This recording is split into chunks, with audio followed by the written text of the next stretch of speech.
దేశంలోనే అమ్రాబాద్ నల్లమల అటవీ ప్రాంతాన్ని అగ్రభాగంలో నిలపాలని పర్యావరణ పరిరక్షణకు అటవీ శాఖ సిబ్బంది చేపడుతున్న సేవలు అభినందనీయమని ఎమ్మెల్యే వంశీకృష్ణ అన్నారు.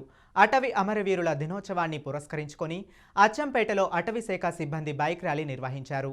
అనంతరం డిఎఫ్ఓ కార్యాలయం ఆవరణలో ఏర్పాటు చేసిన సమావేశం నిర్వహించారు. అమ్రాబాద్ అభయారణ్యం పులులకు ఆవాసంగా మారటం అభినందనీయమని ఎమ్మెల్యే చెప్పారు. అటవీ శాఖ సిబ్బంది చేపట్టిన కార్యక్రమాలను కొనియాడారు. ఈ కార్యక్రమంలో DFO Rohit, OPD, municipal chairman Srinivas, అటవీ శాఖ సిబ్బంది పాల్గొన్నారు. మన మనగడకు కష్టం కాబట్టి ఇంకా రెండవ అంశం ఏంటంటే పెద్ద పులి. దేశంలో పెద్ద పులి అనగానే అమరావతి గుర్తు రావాలి. ఇప్పుడు గుర్తొస్తుంది కూడా. ఇప్పుడు 50 మన డిఎఫ్ఓ గారు 34 ఉన్నామని చెప్పారు. మరి చిత్తపులులు కూడా బాగానే పెరుగుంటాయి. అవి 175 చిత్తపులులు ఉంటాయి.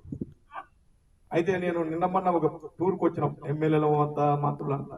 ఇంకా పెద్ద పులి కనపడలే కానీ అన్ని కనపడాలి. కాబట్టి రాబోయే కాలంలో అన్ని కనపడాలి.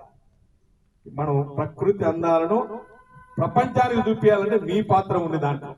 మీరు బ్రహ్మాండంగా పనిచేస్తా ఉన్నారు, ఇంకా పనిచేయాలని కోరుకుంటా ఉన్నాను. మేము ఎమ్మెల్యేలు ఏం చేస్తామంటే, నేను కానీ నా పిల్లలు ఇంకోరు కానీ ఎవరున్నా ఒక మాట ఏం చెప్తామంటే, ప్రజలు వచ్చినప్పుడు చెప్తాం, అది మీరు చూడండి అని చెప్తాం. రూల్స్ స్టిక్ ఉన్నప్పుడు మేము కూడా మా వాళ్ళకి చెప్తాం, రూల్స్ స్టిక్ ఉన్నాయి, మనం ఏం చేయలేము, అది అభయారణ్యం,